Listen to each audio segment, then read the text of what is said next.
Buenas noches a todos. Soy Adrián Carretero de Conuvive Argentina, Asociación Civil. Hoy tenemos un evento muy especial. Estamos esperando que se conecte Santiago Batistón, el vicepresidente de la asociación. Un tema muy importante y lo consideramos así como todos los temas que tratamos en Conuvive, pero hoy es especial porque hemos tenido muchos comentarios y muchas dudas respecto a situaciones cotidianas que estamos viviendo desde hace unos años, con la orientación de sus hijos, para solventar esos inconvenientes, por decirlo, entre comillas. Ya lo va a explicar Ariel Casanova, que es terapeuta holístico y especializado en microbiota intestinal. Pero hoy a dedicarnos, se va a dedicar más a explicar sobre la alimentación infantil. Así que vamos a estar aceptando a Santiago, conectando, y a los que no pueden aún, por el horario, por alguna circunstancia, seguramente lo verá en la grabación del video que se habilitará en Instagram. Así que vamos. Muy bien, ahí se está conectando. La cámara. Hola, Adri. ¿Estamos? ¿Qué tal? ¿Bien? Bien. Buenas noches. Buenas noches. Hola, Adri. Hola a todos. Bueno, bienvenidos a todos y gracias por estar ahí del otro lado de una charla, como bien decías al principio, más que interesante e importante, obviamente, que es la nutrición infantil. Ahí está conectando Ari. Ahí estamos. Sí, ya lo acepté. Buenas noches. Hola, Ari. Buenas noches. Buenas noches, Ariel, Santiago y a todos los que se van sumando a esta transmisión en vivo. ¿Cómo están? Muy bien. ¿Se me escucha bien? Sí, perfecto. Perfecto. Okay. ¿Cómo estás, Ari? Tanto tiempo. Bien. Hace un rato que no nos veíamos. Es verdad, algunos Bueno, meses. yo los veo, yo te veo por ahí cada tanto, apareces. Aparecemos, sí, cada tanto Sí, aparecemos por ahí. pero yo no hago un vivo desde enero, creo, la última vez. Estuve con muchos cambios, muchas cosas que fueron reordenándose, así que es el primer vivo en mucho tiempo y contento de que sea con ustedes. Y el último que hemos hecho había sido, Adri, ayúdame a recordar, creo que había sido por, no sé si octubre, noviembre, con Ari, cuando hablamos de aquel envío de flora intestinal, microbiota y demás cuestiones. Sí, no recuerdo en este momento, pero por ahí tendría que pensar, sí. Bien, bueno, y pero hoy nos toca, hoy nos convoca un tema re importante, ¿no? Porque estamos viendo cómo las infancias están siendo agredidas constantemente, desde un montón de lugares. Sí. Incluso ya esto nada, digo, yo también tengo que por ahí reconstruirme, deconstruirme o no sé qué para decir las infancias y no hablar de los niños como si estuviera mal hablar de los niños en general, qué sé yo. Entonces decimos las infancias para no ofender a nadie, pero si en algún momento digo los niños o los chicos, espero que nadie se lo tome a mal. Quiero incluirlos a todos, pero tenemos esta forma de hablar que nos lleva por esos lugares. Mientras no le pongas la E a las cosas, está todo bien, Ari, no pasa nada. Por favor, no. Entonces se hace como re difícil, porque no quiero poner la E, pero si no digo la A y digo la O, bueno. Bueno, se supone que cuando se habla de infancia es una sola, ¿no? O sea, creo que no, aunque por ahí se repite ese periodo psicológicamente en muchos quizás, de más adelante, pero no, infancia es una sola, o tampoco está mal dicho, las infancias, vamos abarcando a, no sé, a muchos chicos, está bien. Creo que se entiende, más allá, digamos, de la palabra, la connotación sigue siendo la misma. Esperemos que sí. Sí, Manu, Esperemos que sí. en la última, no sé si se dice exclamación de la Real Academia Española, directamente determinó que niños ya abarca a todos los niños, o sea, Claro. ¿no? Claro. Sí. Así que no dio cabida a decir niños y niñas, quedó niños abarcativo a toda la infancia directamente. Así que Claro. no hay muchas dudas ahí. Fantástico. Tal cual. Listo. Bueno, si quieren podemos empezar, no sé, Ari, acá también un poco haciendo una introducción, también seguramente vamos a hablar un poco de, no sé si de mitos o quizá de estas cuestiones que nos fueron quizá impuestas desde chiquitos, el tema de los azúcares industriales, los lácteos, la leche de vaca, o sea, las harinas, o sea, ahí si querés, bueno, empezá vos, pero digo, creo que me parece que un poco también va por ese lado. Bien, sí, mira, a mí me gusta mucho siempre iniciar este tema citando, bueno, no citando, sino mencionando al doctor Weston Price y todo el trabajo de investigación que él hizo. Él era un odontólogo que recorrió muchos pueblos originarios, desde los esquimales hasta, no sé, gente de Papúa Nueva Guinea, de lugares así, ¿no? Y en todos los lugares, él confirma que tanto la salud como la dentadura se empiezan a estropear con la introducción de los alimentos occidentales en las culturas donde se comían solo cosas naturales. Se comían cosas naturales que quizás hoy consideramos incluso nocivas, porque hablamos a veces de grandes cantidades de grasa, por ejemplo, ¿sí? Sobre los esquimales, los nativos americanos del norte, gente que comía mucha grasa, ¿sí?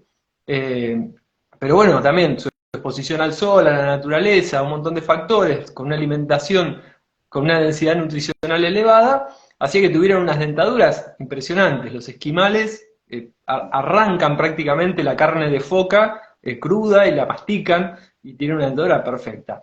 Cuando a estas personas se les empieza a introducir Coca-Cola, no sé, margarina y un montón de cosas, empiezan a deformar básicamente su mordura, la calidad de sus dientes, con ello la posición de la cabeza, del mentón, la columna vertebral, y empieza a haber un montón de desórdenes, ¿sí?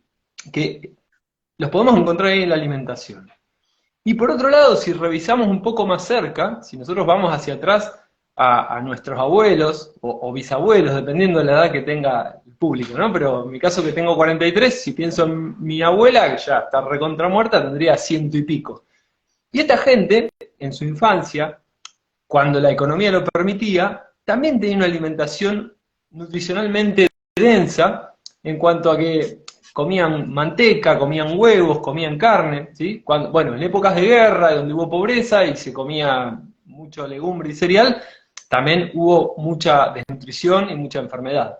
Pero en general, el que podía siempre elegía ese tipo de... El postre de abuela era un flan, ¿sí? Un flan que llevaba huevos y leche, grasa con grasa, ¿sí? Entonces, ese tipo de cosas que se fueron perdiendo y que fueron siendo reemplazadas por productos bajas calorías, light, y por cosas industrializadas, distintos tipos de azúcares.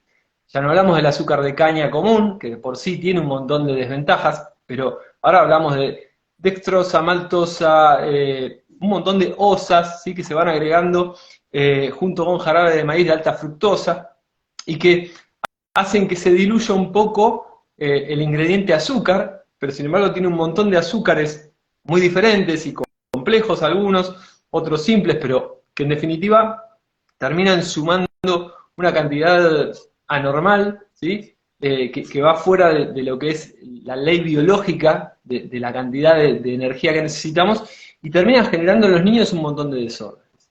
Entonces, mi idea siempre es mirar un poco hacia atrás, ¿sí? ¿Qué se comía antes?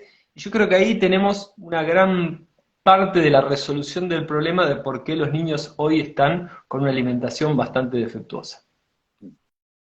Sí. O sea, en sí no sería, digamos, el azúcar en sí, lógicamente, sino el tipo de azúcar. Exacto. tipo de endulzante. Sí, sí. Porque, a ver, los niños están en constante crecimiento y en constante movimiento, o al menos deberían, ¿no? Ahora también estamos viendo que hay casos de sedentarismo muy profundo en muchos niños, y niñas, o niños solo. Pero cuando vamos para atrás, vemos que por ahí, en infancias de hace 50, 60, 70, 80 años, igual había un consumo de azúcar, ¿sí? Y no había estos casos de obesidad, ¿sí? Se puede observar estadísticamente, que comían, le ponían azúcar al café con leche, que comían pan con dulce de leche, pero se trataba todavía de alimentos que estaban conformados por moléculas que nosotros hallamos naturalmente en la naturaleza, ¿sí? La glucosa la vamos a encontrar en las frutas, en los cereales, en un montón de lugares vamos a encontrar glucosa.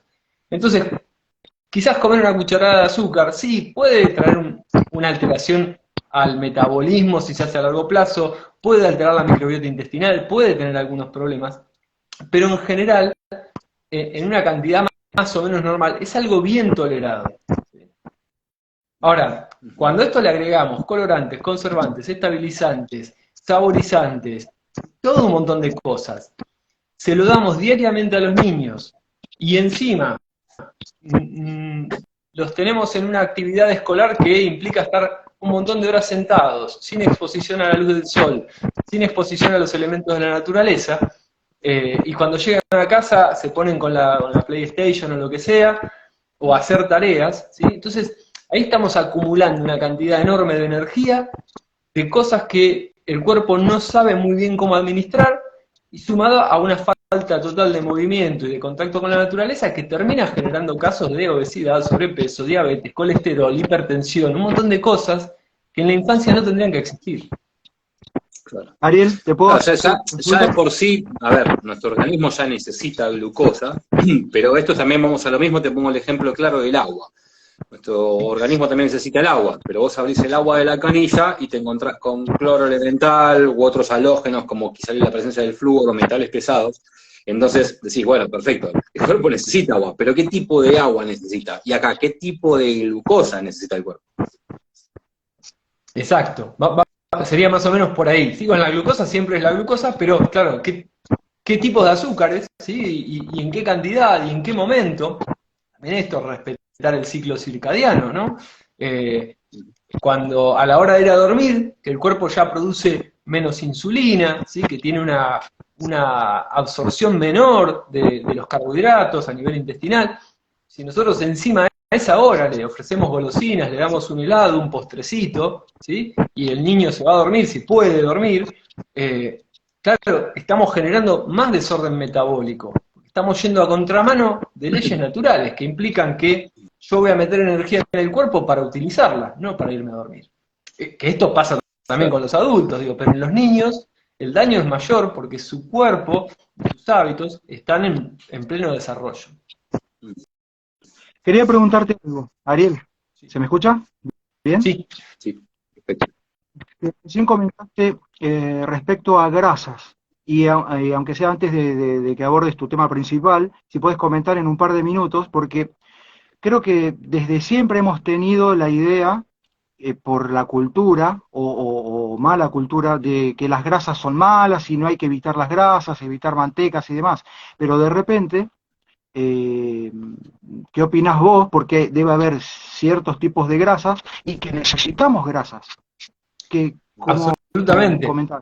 Partimos de la base de que, por ejemplo, el cerebro tiene un altísimo porcentaje de grasa. No recuerdo el número, creo que es un 70% de su composición es grasa, Sí, ¿sí? Básicamente. 70%. Y que sí.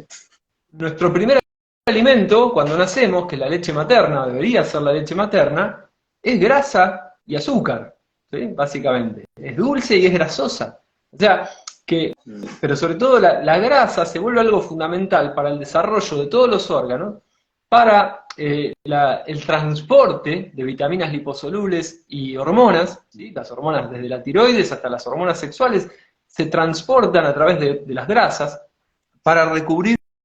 El sistema nervioso está recubierto por una vaina que se llama mielina, también se produce a partir de grasa. La pared celular, ¿sí? Esta célula que aprendimos a dibujar en la secundaria, que es como un huevo frito, esa pared que está alrededor se compone por grasa. Entonces, ¿Cómo no va a ser importante la grasa? Es fundamental. Y en los últimos 50 años nos han convertido, como decías vos, es una cuestión social, nos han convertido en una sociedad grasofóbica, ¿sí? Donde todo lo que tiene grasa parece que nos va a tapar las arterias y nos va a matar. Cuando estudios más recientes encuentran, por ejemplo, que en mujeres mayores de 60 años, a mayor colesterol en sangre, menor riesgo cardiovascular tienen. Algo completamente opuesto a lo que nos vienen diciendo desde hace un montón. Se confirmó hace un año o dos, creo que fue el estudio. Entonces, Sí. claro, tratamos de encontrar cuál es el problema. ¿Por qué se asocia la grasa con los problemas cardiovasculares? Porque cuando nosotros consumimos mucho carbohidrato, un carbohidrato mayor al que podemos utilizar, el cuerpo biológicamente, en su inteligencia, lo que hace es acumularlo en forma de grasa. Y lo va a guardar en dos formas de grasa: en tejido adiposo, o sea, la panza, o en triglicéridos, ¿sí? Va a convertir ese excedente de glucosa en triglicéridos para que esté disponible en la sangre para usarlo cuando haga falta. Entonces, cuando a esto sumamos arterias dañadas, ¿sí?, por una mala alimentación, y que están más rígidas, que pueden producir como pequeños baches, a esto ponemos una sangre muy viscosa llena de azúcar con un triglicérido elevado. Claro, esas moléculas de glicerol se clavan en las arterias dañadas, eso genera la presencia de glóbulos blancos, ¿sí? Se arma como una especie de pelota, y cuando eso se desprende y sigue su camino y entra en una arteria más finita, ¡pa!, produce una ACV, un infarto, lo que fuera. Entonces, sí, en algún punto hay una relación del exceso de grasa en la sangre con las enfermedades cardiovasculares, pero no tiene que ver con el colesterol ni con el consumo de grasa. Claro, tal cual. Sí, son cosas que está bueno mencionarlos acá, porque quizá un poco la parte más ortodoxa, digamos, de lo que es la medicina alopática, todavía está con eso. De hecho, todavía está con muchas cosas, por ejemplo, como las que estás diciendo, pero en igual magnitud, por ejemplo, que con el sodio. O sea, problema de hipertensión, sacale el sodio. No le saques el sodio porque el sodio es fundamental para tu organismo. Sacale el cloruro de sodio, que es la sal, o sea, la sal común y corriente. Pero si vos le sacás el sodio, digamos, a ese organismo, bueno, decime, a ver, por ejemplo, el sodio, sabiendo que contribuye a lo que es todo el proceso de presión arterial, sabés que vas a bajar el sodio, vas a subir la renina, vas a hacer un montón de líos a nivel homeostasis, o sea, es más, de hecho el sodio tiene, entre tantas funciones, y vos lo sabés muy bien, el de justamente ayudar a ingresar lo que es el yodo en lo que es la glándula tiroide. Entonces digo, cuando a veces te dicen eso, che, no, mirá, bajá el sodio, sacá el sodio, pará, no es tan así. Fíjate cuál es el tipo, como bien explicaba, cuál es el tipo de sal, cuál es el tipo de azúcar, cuál, por ejemplo, es el tipo de leche, cuál es el tipo de harina. Obviamente que todos los organismos funcionan distinto, ¿sí? Cada uno es un universo, no se puede protocolarizar algo tal cual, pero por lo menos está bueno lo que explicas, porque hay que entender cuál es el tipo, en este caso que mencionás vos, cuál es el tipo, por ejemplo, de azúcar, o cuál es el tipo de sal, o cuál es el tipo de cuestiones. Está bueno lo que mencionás, vuelvo a decir, porque todavía se sigue basando sobre viejas creencias, y quizás, bueno, por falta de estudios o de investigación pasaba eso. Sí, pero está muy bueno lo que marcás, y seguramente lo que estás remarcando ahora, hay un montón de gente que no lo sabía. Bien, sí, y es toda información basada en ciencia, porque a veces uno puede pensar esto, ¿no? Que yo soy terapeuta holístico, entonces, no, me está hablando de una cuestión energética. No, estamos hablando de algo que está basado, ¿sí?, fundamentado en un montón de investigación científica. Más allá de que igual lo que tenga que ver con el mundo emocional y energético, no por ello tiene menor importancia. Pero digo, esto lo podemos llevar también al terreno de ellos, por decirlo de alguna manera, ¿no? Es decir, esto juega en la misma cancha, con los mismos papers revisados por pares, estudios largos, de doble ciego. Entonces, hay un fundamento para esto. Ahora, ¿por qué esto no se da a conocer? Bueno, habrá que ver. Pero bueno, insistiendo con lo que la respuesta la grasa y los tenemos, niños, Ari, no te das problema. Claro, La respuesta claro. Insistiendo con el tema de la grasa de los niños, hay un estudio también muy interesante que se hizo en Ecuador con niños a partir de 6 meses, con bebés, a partir de 6 meses, en los que se les daba un huevo entero por día, ¿sí? Con su yema. Vieron que por ahí está el tema este de que no hay que comer la yema, hay que comer 3 claras por día, qué sé yo. Estamos hablando de darle un huevo entero a un bebé de 6 meses. ¿Sí? Y se los estudió a lo largo de 6 meses a un grupo alimentado así y otro grupo que no se les dio huevo. Los niños, los bebés que recibieron el huevo diario a lo largo de 6 meses, tuvieron un mayor desarrollo medido sí, de su cerebro, medido con ecografías, no me acuerdo con qué se mide, y también un mayor desarrollo cognitivo, ¿sí? Que se probó con pruebas de agarrar cosas, de asociar objetos, una prueba puede hacer un bebé. Los que consumieron un huevo diario, por lejos, 20, 30, 40% en algunos casos, de un mejor desarrollo cognitivo. ¿Sí? Entonces, volvemos a la importancia de la grasa, ¿sí? Como componente principal del cerebro. ¿Sí? ¿Y qué tipo de grasa? No estamos hablando de aceite de soja, de canola, estamos hablando de yema de huevo, grasa saturada de origen animal, ¿sí? Junto con vitaminas del grupo B, colina, ¿sí? Y algunos minerales también en cantidades muy pequeñitas, pero que están, como incluso el yodo. Sí, tal cual. Acá me están haciendo una pregunta. Dice si es recomendable consumir proteína animal en las noches. Va a depender de la edad, del género, la capacidad digestiva de cada uno. ¿A qué hora cenás? En principio, no hay un motivo para no hacerlo. Ahora, si vos decís, tengo reflujo gastroesofágico y cenás cordero, y lo más probable es que no duermas, que la pases mal, ¿sí? Sí, tal cual. Pero una persona sana, que está bien, joven, activa, con una buena digestión, no es un mal momento la noche para comerlo, ¿sí? Claro. No incide tampoco, digamos, en el horario, por así decirlo, teniendo en cuenta estos parámetros que señalás. Después acá te quería hacer otra de las preguntas, perdón Ari, antes de seguir, me preguntaban si, o sea, ¿qué era para los chicos, obviamente hablando siempre en relación a la alimentación infantil, cuál es el tipo de leche recomendado a los chicos? Y si realmente, por otro lado, me preguntan si hay que darle leche, y qué tipo de leche. Bueno, hay un libro que se llama El bebé es un mamífero, de Michel Odent, ¿sí? Claro. Que es de los años 70, 80, muy, muy interesante. La leche para el bebé es la leche de la mamá, ¿sí? Exacto. Ahora, cuando nosotros también, si vemos los estudios de Weston Price y otros antropólogos de la época, a la mujer que estaba lactando se le reservaban en los pueblos originarios, ¿sí? Los alimentos más nutritivos, ¿sí? Si cazaban un animal, por ejemplo, para la mujer se le guardaba la médula, el caracú, el hígado, ¿sí? Porciones eran para las embarazadas y para las que estaban dando la teta. Entonces es muy importante que la madre esté bien nutrida, porque en definitiva el bebé va a recibir lo mejor que pueda darle la madre, ¿sí? Eso implica que por ahí la madre puede perder cosas que tiene adentro, ¿no? Si ella no se está alimentando bien, se va a empezar a extraer calcio de sus huesos, proteína de sus músculos, grasa de su cuerpo. Entonces es muy importante que la mamá esté bien alimentada, porque si continúa este detrimento, la leche igual va a ser cada vez con menor calidad, ¿sí? Ahora, y también teniendo en cuenta, Ari, que obviamente, perdón que te interrumpa, te agrego esto, también teniendo en cuenta justamente la importancia que tiene, digamos, la lactancia, cómo incide en la inmunología, en el desarrollo del chico. Absolutamente.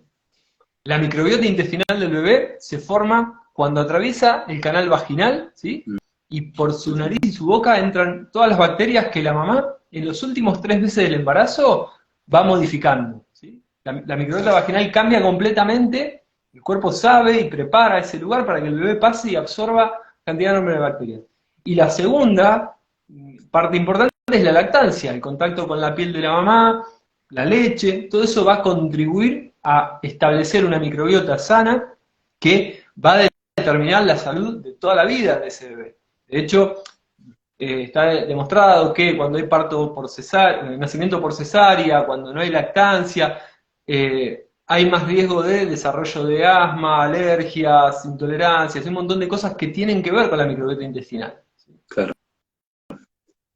Entonces, Sí, tal cual, tal es cual. Y aparte fundamental. también te lo pregunto también porque, bueno, nosotros, acordate que, bueno, yo tengo tu misma edad, como te contaba alguna vez, nos criamos en ese entorno de volver del colegio, tomar la leche con azúcar, el famoso Nesquik, ¿te acordás? O sea, acá se nos están cayendo un par de sotas, me parece, pero teníamos la famosa latita del Nesquik, y era esto con azúcar y leche, o sea, era un cóctel, y así crecíamos con esa idea, ¿sí? De azúcar, de leche, o sea, y demás. De hecho, nosotros culturalmente en Argentina somos muy del azúcar y sobre todo de las harinas. Y eso obviamente también se lo pasamos a los chicos. Obviamente, obviamente.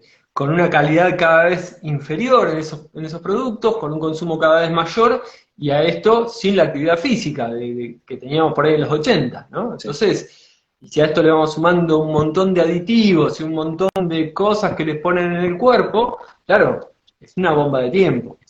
Ahora, quería volver al tema de la leche, porque, por ejemplo, mi viejo que nació en el 34, mi abuela tuvo una infección, no le pudo dar la teta, y se consiguió 2 nodrizas. Era una vecina y una prima de no sé quién. Entonces, mi viejo no tuvo su leche materna de su mamá, pero tuvo de otras mujeres, ¿no? Y esto es algo que se perdió, desapareció, pero que antes se hacía, y esto en las tribus también se hacía, en los pueblos originarios. Obviamente, había muchas mujeres que se embarazaban a la vez, tenían hijos a la vez, intercambiaban y se acompañaban, ¿no? Entonces, claro, esta cuestión de la sociedad moderna, donde hay un gran avance del feminismo y qué sé yo, pero no hay un avance de contener, ¿sí? De tener en cuenta a la mamá, al bebé, y la mamá a los 3 meses lo tiene que dejar en la casa, irse a laburar, y le ponemos leche de fórmula. Y la Claro. leche de fórmula, cuando vos lees los ingredientes, tiene azúcar, tiene aceites vegetales hidrogenados, tiene un montón de cosas, además de que es la leche de un bicho de 1000 kilos para un ternero de 400 kilos, 300 kilos, no para un humano de 5 kilos. Entonces, eso hace que también la leche de fórmula, que capaz que a vos también te la dieron, yo que nací en los 80, a los 2 meses estaba tomando leche nido, digo, eso genera un montón después de alergias, intolerancias, desórdenes intestinales, disminuye la capacidad inmunológica del bebé, entonces se agarra otitis, amigdalitis, toda la citis que haya, Sí. pero o sea, no es que, uy, qué mala suerte, hay un factor preponderante que tiene que ver con la calidad del nutriente que vos le estás aportando al bebé. Y ojo, no es para que se sienta mal la mamá que tiene que salir a laburar y no le puede dar la teta a su hijo, pero es para que lo tenga en cuenta y para cortar esa lactancia lo antes posible, ¿sí? O buscar si hay en el mercado, no sé en Argentina, yo trabajo con personas de otros países y hay algunas leches de fórmula como más orgánicas o libres de aceites vegetales específicos, ¿no? Por ahí se puede buscar la mejor calidad y a los 6 meses ya empezar con el huevito, como dice este estudio de Ecuador, ¿no? Donde le vamos a aportar grasa, ¿sí? Y empezamos a introducir otra alimentación que no sea inflamatoria, ¿sí? No le vamos a dar galletita al bebé, no le vamos a dar budincito, cosas que tengan azúcar, que tengan gluten, que tengan... No, ¿sí? Hay que buscar todo lo que pueda hacerle bien. Sí. Te interrumpo un segundo.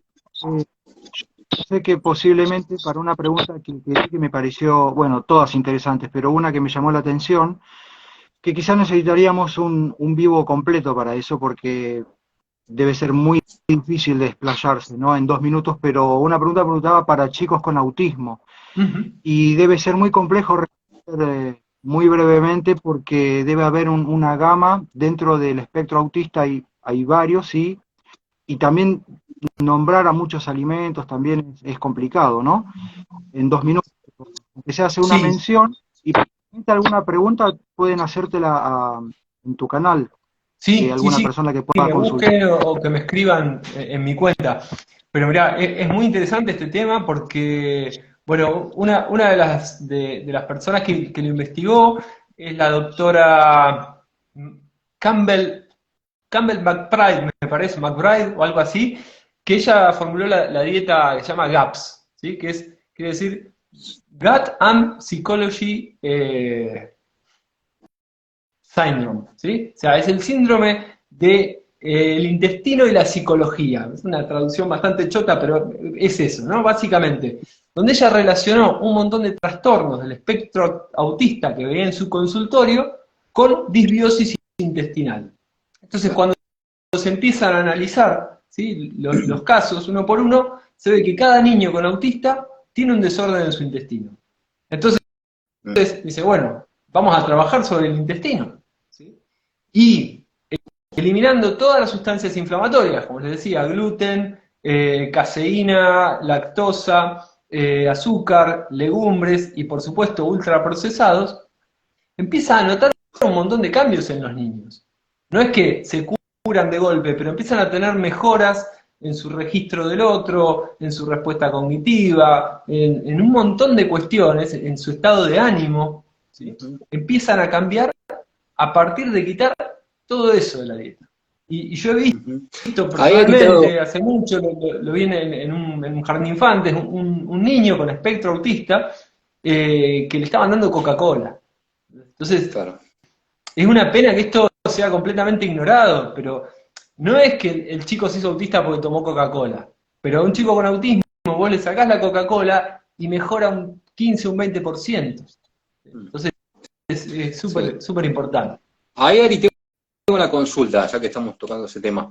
Ahí en esos casos, por ejemplo, si querés mencionar, no sé, ya dijimos que no, pero por ejemplo, que sí puede ayudar, digamos, a los chicos, sobre todo con espectro autista, a nivelar un poco su microbiota. Quizá, no sé, vos ves también el tema de desparasitación, si eso lo hemos visto con chicos de espectro autista con niveles, viste, de parásitos muy altos. Sí.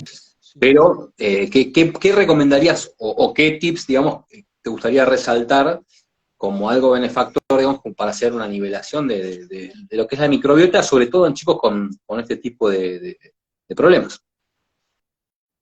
Bueno, mira, el ser humano es básicamente un ecosistema de bichos, ¿sí?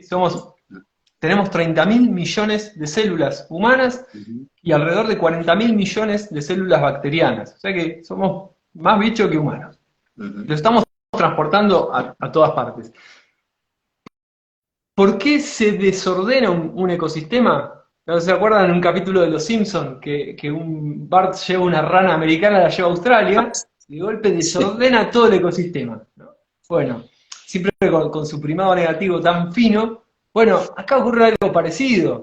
Cuando vos metés una rana americana en tu ecosistema australiano, generás un desorden, ¿sí? Entonces, por eso insisto que lo más importante no es lo que vamos a poner, sino lo que vamos a quitar, a dejar de poner, ¿sí? Entonces, porque también los parásitos, ¿por qué hay parásitos? Porque hay comida. Es como, vos vas a la plaza y tirás miguitas de pan y se llena de palomas. Se terminó la miguita de pan, las palomas se van. Bueno, acá es lo mismo. Cuando vos tenés en tu cuerpo metales pesados, exceso de azúcar, un montón de porquerías más, claro, crecen los parásitos, crecen las levaduras, crecen todo porque está en ese lugar. Cuando vos retirás y no hay comida, se empiezan a ir, se empiezan a morir. Sí podemos apoyar con alimentos fermentados, chucrut, kéfir de leche, yogur natural hecho en casa, qué sé yo, kombucha. Pero bueno, esto también hay que ver qué edad tiene el niño, con qué gradualidad dárselo, ir observando cómo responde, ¿sí? Porque no todos los cuerpos son iguales, no todas las microbiotas son iguales. Entonces, pero sí, siempre que incorporemos alimentos fermentados en casa, vamos a ayudar a mejorar la microbiota, en la gran mayoría de los casos, ¿sí? Pero en algunos casos, como el kéfir de agua, por ejemplo, que tiene una levadura muy parecida a la Candida albicans, cuando hay candidiasis y yo meto kéfir de agua, empeora la candidiasis. Entonces, claro, hay que ir viendo bien cada cuadro y de qué manera apoyarlo. Acá también me están consultando un tema que está muy bueno, que habla justamente de harinas refinadas en los niños, y ahí es donde, bueno, justamente entra el rol en lo que vos también sos experto, tema microbiota, y el tipo de gluten que tienen estos alimentos hoy de las harinas refinadas, ¿no? O sea, la incidencia de los excesos, como siempre decimos, en la alimentación en los chicos. Sí, mira, el tema con la harina, el gluten siempre va a ser el mismo, ¿sí? El gluten es gluten, solo que por distintas modificaciones que se fueron haciendo sobre la semilla, el trigo hoy tiene, creo que 20 veces más gluten que el trigo de hace 50 años. O si no son 20 veces, son 25 o son 18, es un número muy grande. Entonces, Estaba anteriormente, inicialmente, estaba o sea, se llegó a medir antes de toda esta modificación, estaba entre un 3,2 y 3,2, 3,8%, y hoy está más o menos hasta hace un tiempo estaban 12, y hoy las mediciones, digamos, que tienen, o por lo menos las que tengo, digamos, yo, más o menos es de un 15, 16% de gluten, que es muchísimo, o sea, es muchísimo. entonces, claro, es una cantidad muy grande. Si a esto le sumamos la presencia de gluten en todo, porque el nene come una galletita, come gluten, almuerza fideos, come una barrita de cereal que tiene gluten. O sea, hay gluten por todos lados, un budincito, a veces los postrecitos tipo el danonino, todas esas cuestiones que son para los niños, tienen gluten también. Sí. ¿Sí? Entonces, estamos sumando una cantidad mayor ya en el grano y una cantidad mayor de presencia acompañada con otras cuestiones, ¿sí? Que tiene que ver con si el cultivo no es orgánico, bueno, que tiene una serie de pesticidas que tienen metales pesados, que al acompañar al gluten y al generar inflamación en el intestino, todo entra al tejido intestinal, ¿sí? Ahora, vos decís, harina blanca, harina integral, mirá, yo te digo la verdad, yo compro un molino de harina orgánica y le compro 5 kilos de harina integral y 2 kilos de harina blanca. Porque a mí a veces me gusta comerme una pizza de harina blanca, porque es más esponjosa. O sea, lo digo sin ninguna culpa, no vivo comiendo eso, pero una vez por mes lo hago. Entonces uso una harina orgánica, ¿sí? ¿Qué pasa? ¿Cuál es la diferencia entre que sea integral o que sea blanca? La harina blanca está desprovista del germen, por lo tanto se puede conservar más tiempo, y de la cáscara, de la fibra, ¿sí? Entonces, al tener menos fibra, el carbohidrato, el almidón que tiene, se absorbe de forma más rápida, ¿sí? Cuando yo tengo harina integral, en una tostada de harina integral y una tostada de harina blanca, la diferencia de azúcar puede ser de un 2 o 3 gramos. O sea, en una por ahí tengo 10 gramos de azúcar y en la otra tengo 8, 7. No hay mucha diferencia a nivel carbohidrato. Cambia en que la presencia de fibra hace que la distribución de ese azúcar sea un poco más lenta, ¿sí? Claro. Y que aporto fibra al intestino si la necesito, etc.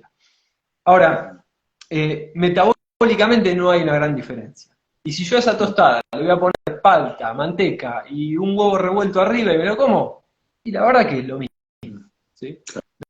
Porque yo estoy metiendo un montón de grasa y de proteína, que todo eso va a retrasar la absorción del azúcar en la sangre. Ahora, la harina refinada que compra el panadero del barrio y que viene con bromuro y que viene con un montón de cosas para que el pan dure más, para que rinda más y qué sé yo, eso ya es otra cosa, es una harina procesada, ¿sí? Ultra procesada, que probablemente sí me vaya a causar más daño. Está. ¿Te puedo preguntar algo? Ya que estamos referente a la microbiota intestinal de niños, no sé si ibas a hacer una mención especial de si tuviste más consultas en estos últimos años, 2 años, enfocado a niños, porque de repente son los que tienen más defensas y demás, los que menos se contagiaban, entre comillas, pero si vos notaste más consultas respecto a eso.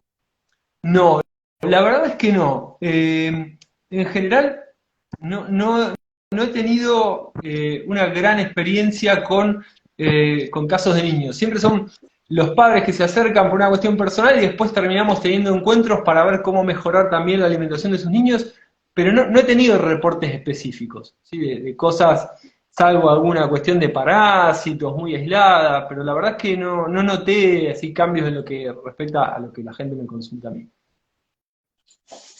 Claro. Hay una pregunta, Ari, que también tiene mucho que ver, y justamente hablábamos un poco relacionado a eso. El tema de masa madre, por ejemplo, como una opción para los chicos, y para los grandes también, por supuesto. Sí, por supuesto. Mirá, justo la semana que viene voy a dar una charla en conjunto con un panadero, que es un artesano de la masa madre, la vamos a dar acá en la Biblioteca Popular de acá, Sí. y mañana saco un breve post sobre eso. Ah, bueno. Lo bueno de la masa Pasanos y lo madre es que difundimos, es por supuesto. buenísimo. Es un proceso artesanal, biológico, que tiene una mística interesante, que es la manera de hacer pan desde tiempos inmemoriales. O sea, ya en los tiempos bíblicos el pan se hacía con eso. Entonces, Sí.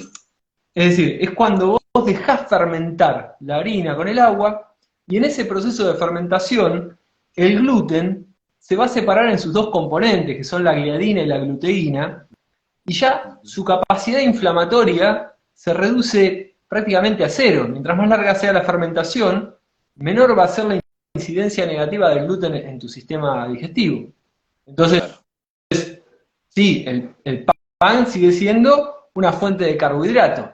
O sea, si vos tenés un problema metabólico, si tenés diabetes, si tenés sobrepeso, ¿sí? No es recomendable comer pan. Ahora, en una persona metabólicamente sana, que está en buen estado, que se mueve, un pan de masa madre no tendría que representar un problema para su intestino, salvo que te comas medio kilo de pan por día, pero digo, en un consumo normal, sensato, es una gran ventaja, ¿sí? Y es una forma mucho mejor de aprovechar incluso todos los minerales, porque todo ese proceso de fermentación disminuye también la capacidad de antinutrientes que tiene el trigo, y todos los nutrientes se pueden aprovechar mucho más.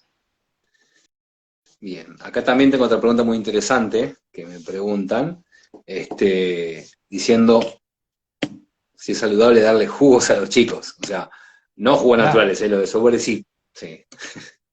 Bien, mirá, si vamos a los jugos que vienen ya embotellados, exprimidos, hay que tener en cuenta que un vaso de jugo tiene solo 3 gramos menos que un vaso de Coca-Cola de azúcar, ¿sí? Entonces no hay diferencia. Claro. Para hacer un vaso de jugo de naranja tenés que exprimir al menos 3 o 4 naranjas, ¿sí? Y estás dejando toda la fibra de lado, o sea, solo tenés el agua con azúcar. Ponele que te caigan fructosa, 3 gramos de vitamina C, pero sí. donde donde estuvo 5 minutos ahí sin tomarse, se oxidó esa vitamina C, tampoco me va a aportar mucho, lo que me va a aportar es azúcar. Y al estar desprovisto de fibra, un azúcar que entra de golpe en el torrente sanguíneo, generando un pico de glucosa, una respuesta fuerte de la insulina, que hace que la glucosa baje de golpe, y entonces el nene al rato quiere otro vaso de jugo, porque le volvió a bajar el azúcar, y otro vaso de jugo, y otro vaso de jugo. Entonces, el jugo no es una alternativa. El niño tiene que tomar agua, ¿sí?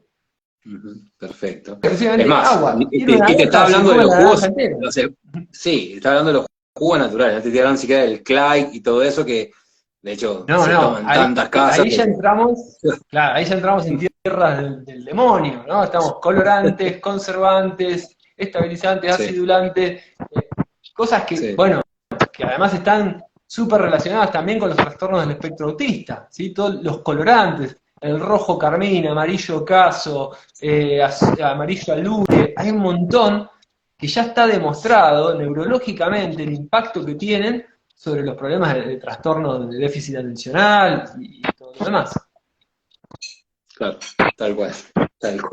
Una pregunta, quizás inclusive hasta Santiago también puede colaborar con la respuesta, en que si coinciden ustedes en los médicos que dicen que casi todas las enfermedades o todas provienen del intestino. Todas nacen o tienen que ver con la flora intestinal, con la microbiota intestinal.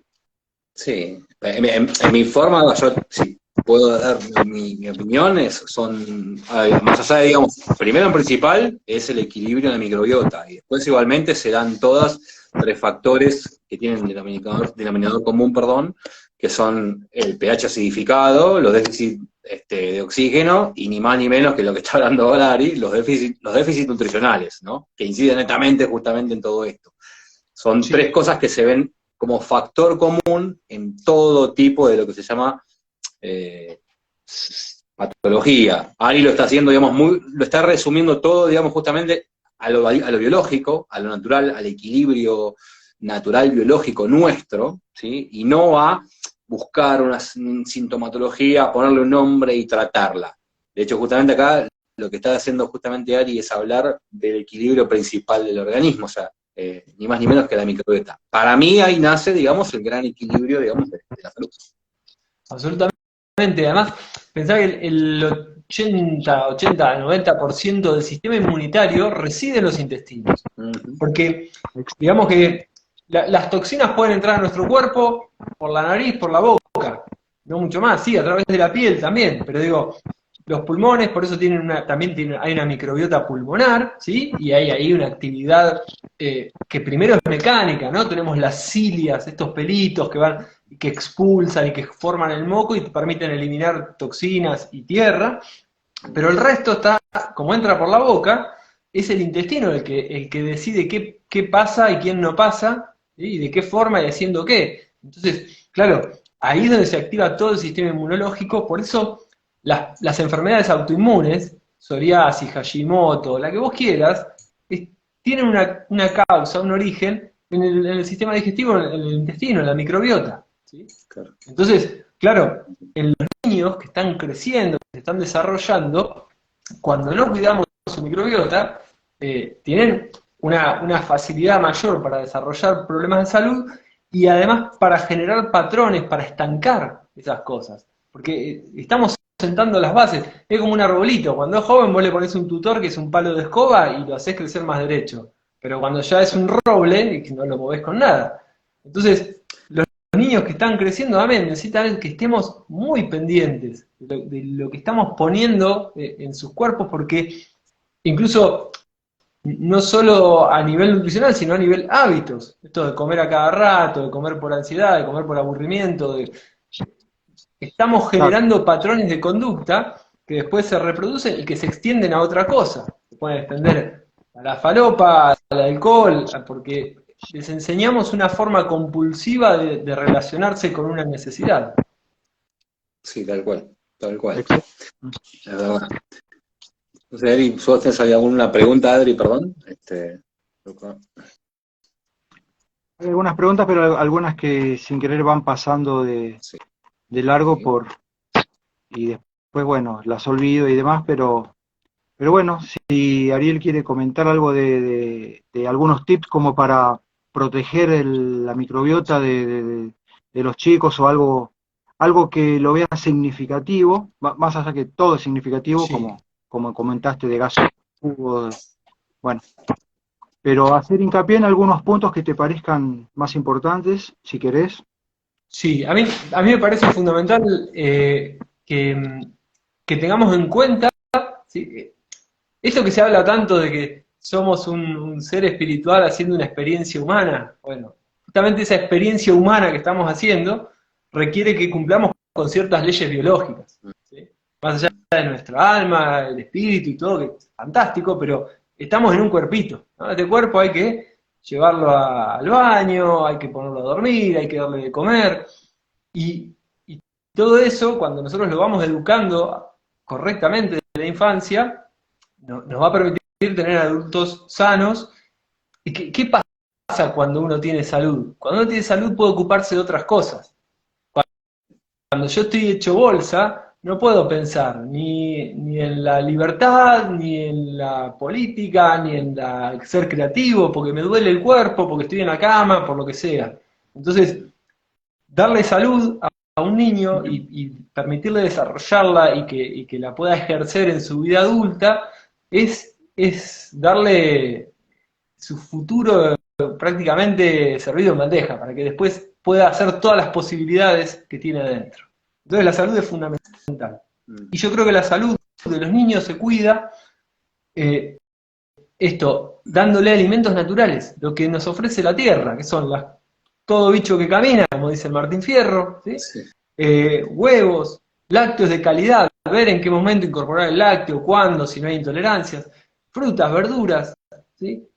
Buscar en lo posible que sean orgánicos, si no son orgánicas, limpiarlas bien con la solución de Lugol y con el vinagre para extraer los metales pesados, digamos, y estar atentos a cómo van respondiendo sus cuerpos, ¿no? Porque también eso, ver qué pasa, cómo está de ánimo, o sea, estar presentes con nuestros hijos. Yo sé que para muchas familias puede ser difícil porque tienen trabajos de un montón de horas y tienen que dejarlos acá y allá, pero o sea, es nuestra responsabilidad, ¿no? Estos chicos que trajimos al mundo, de alguna manera los invitamos a venir y ya que los trajimos, bueno, hay que dedicarle lo más que se pueda, ¿sí? Entonces, y también mucho los hábitos, yo pienso, esto que tiene que ver ahora con las pantallas, ¿sí? Con que a los niños de 8, 9 años ya les están dando teléfonos móviles, que no solo por las radiaciones no ionizantes, ¿no? Las frecuencias electromagnéticas que afectan a su sistema nervioso, su sistema endocrino, que eso es un tema importante, pero además porque la relación que están teniendo con los teléfonos y con las redes sociales, siendo tan chicos, ¿no? A veces algunos esperando seguidores o viendo a ver si publicaron algo nuevo los amigos o la persona que sigue, están teniendo comportamientos adictivos, ¿sí? Que como hablaba hoy que puede pasar con la comida, está pasando mucho con eso, donde el centro de recompensa del cerebro se estimula constantemente, produciendo dopaminas y generando acciones compulsivas que también después se trasladan a la comida, a las relaciones, al alcohol, a las drogas.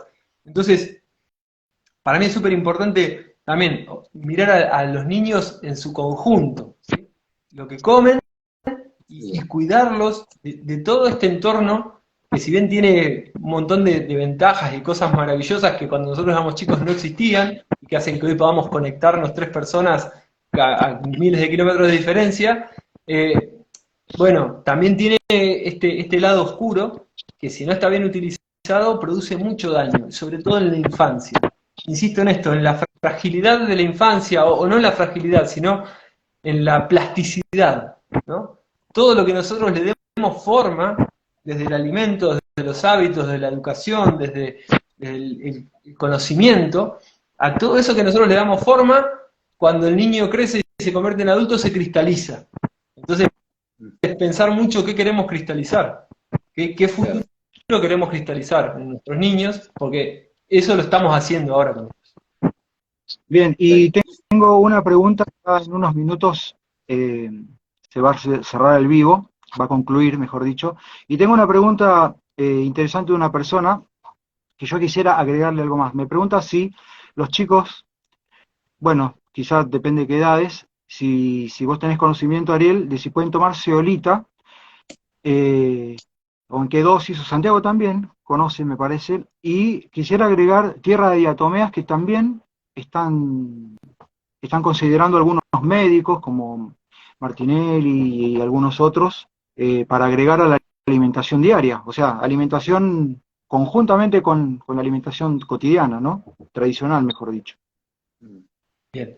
Si conoces zeolita o diatomeas de consumo humano, obviamente. Mira, personalmente, la zeolita a mi hijo de 10 años, 11 tiene ahora, pero se la he dado con 10 años, ¿sí? En principio, por lo que yo pude leer y estudiar, es segura, ¿sí? Y sin efectos secundarios. Lo importante es acompañarla siempre con una muy buena hidratación. También preguntarse, ¿no? ¿Para qué? Si es a modo preventivo de algo, o si estamos buscando solucionar un problema, ¿sí? O en qué condiciones. Porque a veces, insisto, es como cuando hablábamos del trastorno del espectro autista, a veces no hace falta poner más cosas. Con solo sacar y esperar, el mismo cuerpo resuelve solo, ¿sí? Y otras veces hace falta una ayudita. Y la zeolita para mí, por todo lo que yo pude estudiar, está muy bien. Con respecto a la tierra de diatomeas, no pude encontrar ninguna información que a mí personalmente me diera seguridad de usarla, ni siquiera en mi persona. La uso a mi perra, le pongo cuando tiene piojo, garrapata, le tiro arriba con un spray, pero para consumo interno yo todavía no encontré la info que me deje tranquilo de usarla. Quizás está y no la vi. Sí, yo te agrego algo más, Ari, y es importante también lo que decís con respecto a la zeolita o zeolita micronizada o climnotilolita, sí que, bueno, de estas 40 formas de zeolita naturales simplemente de consumo humano son 3, y la que estamos haciendo referencia es la climnotilolita. Por eso está bueno que preguntes para qué, y está bueno que por ahí esta persona que nos conteste para qué. Pero, ¿por qué pregunto esto? Justamente porque la zeolita tiene varias funciones, entre ellas la de depurar nanopartículas metálicas, tiene la función de depurar toxinas, esto lo hace por carga electrolítica, si lo absorbe y lo desnaturaliza. También tiene la propiedad, justamente, tiene una tendencia de pH neutro en el organismo, también tiene las propiedades justamente de acelerar lo que es, o mejorar la metabolización de las vitaminas, las proteínas, los minerales, justamente optimizando la función de las enzimas digestivas. Tiene una buena depuración, digamos, a nivel hepático, tiene una buena depuración, digamos, a nivel sanguíneo, o sea, tiene varias cosas. Justamente al generar un pH de tendencia neutra, no, por favor, no confundir con alcalinizar, porque nosotros tenemos biológicamente un pH neutro. Entonces, digo, tiene muchas propiedades, se elimina a través de la orina, tiene una duración más o menos de 10 horas de accionar dentro del organismo, ¿sí? Obviamente, no tratar de no juntar con algunas terapias oxidativas o redox, como decimos, porque si bien es un mineral natural, dentro del organismo acciona como un antioxidante. Así que bueno, nada, por ahí, si después nos puede escribir específicamente por qué la zeolita, sí, bueno, por ahí, lógicamente, como no tiene ningún tipo de efecto adverso ni efecto residual, se puede implementar en muchos casos de tratamiento, y sobre todo, justamente, bueno, con espectro autista y demás, pero bueno, nada, que después por ahí nos escriba y nos especifique un poco más, digamos, por qué el accionar, o por qué necesita puntualmente esta zeolita micronizada o climnotilolita. Bien, quedan 2 minutos. No sé si Ariel quiere cerrar, saludar, antes de que se cierre automáticamente. Sí, una cosita más, que está bueno que la tiro ahora, sí, si vienen puteadas no las veo. No hagan vegetarianos ni veganos a sus hijos, por favor. Necesitan todos los nutrientes y los van a encontrar en esos alimentos de origen animal que son fantásticos y que el ser humano siempre consumió. Por lo demás, muchas gracias siempre por darme este espacio. El sábado voy a estar dando una masterclass sobre este tema, así que si están interesados me escriben por mi perfil. Y bueno, Perfecto. Nada, adelante. Yo te hago la última, antes de agradecerte, Ari, como para cerrar un poco, digamos, la respuesta sabemos que es obvia, pero danos un porcentaje. ¿Cuánto influye la alimentación en la inmunología infantil? Dame un porcentaje. Mirá, me arriesgaría a decir que alrededor de un 40%, porque el mundo emocional y el afecto de la madre, del padre, pueden resolver muchas cosas que la alimentación quizás no, Claro. pero tiene una incidencia sin lugar a dudas. Bien, perfecto. Bueno, desde ya, bueno, Ari, millón de gracias, conceptos muy buenos, muy interesantes, seguramente mucha gente aprendió del otro lado. Así que bueno, nada, en nombre de Convive Asociación Civil, te agradecemos muchísimo junto con Adri, y bueno, gracias por este tiempo y toda la información que quieras difundir, nos pasás y obviamente con mucho gusto prestamos y ponemos a disposición nuestros canales como para que difundas dicha información. Fantástico. Muchas gracias. Así es. Gracias, buenas noches, y a todos los que tienen alguna pregunta nos escriben al Instagram y les pasamos nuestras redes para que puedan dialogar de nuestro Telegram, y también les pasamos el contacto de Ariel Casanova. Así que gracias, Santiago, Ariel, buenas noches a todos. Muchas gracias, Ari, muchas gracias, Adri. Buenas noches a todos. Gracias, Adri y Santi. Un abrazo, que estén muy bien. Gracias a todos. Adiós. Un abrazo grande. Chau. Chao, chao.